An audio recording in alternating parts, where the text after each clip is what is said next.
Could you imagine if Hurricane Irma did not make that slight turn and gave the Tampa area a direct hit? The Bay Area did still see significant damage from power outages to flooding, and not all of it is covered by insurance. The cost of preparing for a storm can add up, from last-minute supplies to even unexpected hotel stays. So that's why you really need to think about your emergency fund, especially if you don't have one at all. So joining me once more to talk about this morning is Pamala McCoy, financial advisor, credit counselor, and CEO of BONA5D Credit Consultants. I'm Sorboni. You're BONA5D. I'm BONA5D. So let's talk about this, because sometimes you don't think about an emergency fund, and when you're scrambling last minute, you either A, can't find the stuff, or B, spend too much. Absolutely. And so an emergency fund should be an ongoing thing, but keeping in mind it's for particular situations, unexpected financial events such as Irma, but it could be job loss or anything that would cause you to need to dip into your emergency fund. And an emergency fund should really be about 3 months worth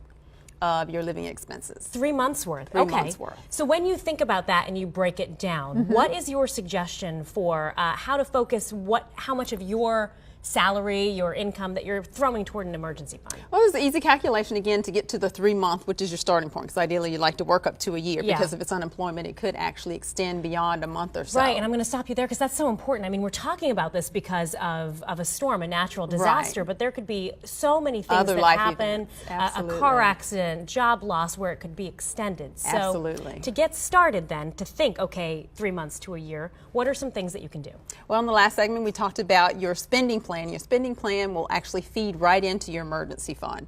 So you have what you have coming in income, what you have going out in expenses, and you want to have at least 3 months worth of the expenses, your fixed expenses as well as your variable expenses. And don't forget about those occasional expenses such as your car insurance or what have you that might only be paid quarterly or twice a year. Okay, so when you say fixed, just break it down for our viewers. That's what we know from our salaries, our jobs that's coming in. Right. And then, you know, you talk about things like loans, insurance premiums, housing, right? Right. When you're talking about your fixed expenses, those are the expenses that do not change. So you know your mortgage is X number of dollars a month, or your rent is X number of dollars a month. Variable will be things like your groceries. You know, you can set a budget for that, but there might be, you know, you can't say $100 every week, every month, or what have you. So you say food, clothes, and hygiene. That can kind of shift, ebb and flow. Right.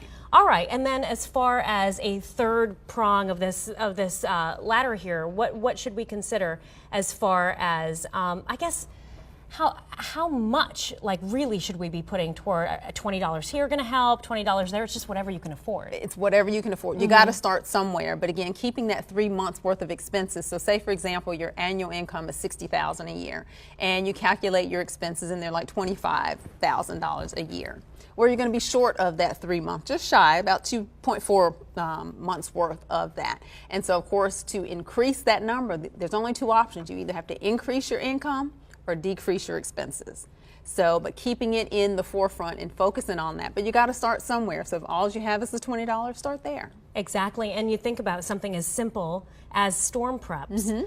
If you could easily spend $100, $200, $300 on water, canned goods, flashlights, batteries. All those small things can add up fast, and that can take a big hit out of a budget. And again, preparation is the key. And so knowing that we're living in Florida, knowing, you know, hurricane season is still through November, you know, buying canned goods and flashlights and batteries and all of those things, to have them on hand before the storm will lighten that burden during the storm. Because you're right, you're in a stressful mode, everything's moving and shaking, you're whatever it costs, I'm going to pay it, or what have you. But preparation is the key. Exactly. Pamala McCoy with BONA5D. Thank you so much for breaking that down for us. Thank you so much for having me.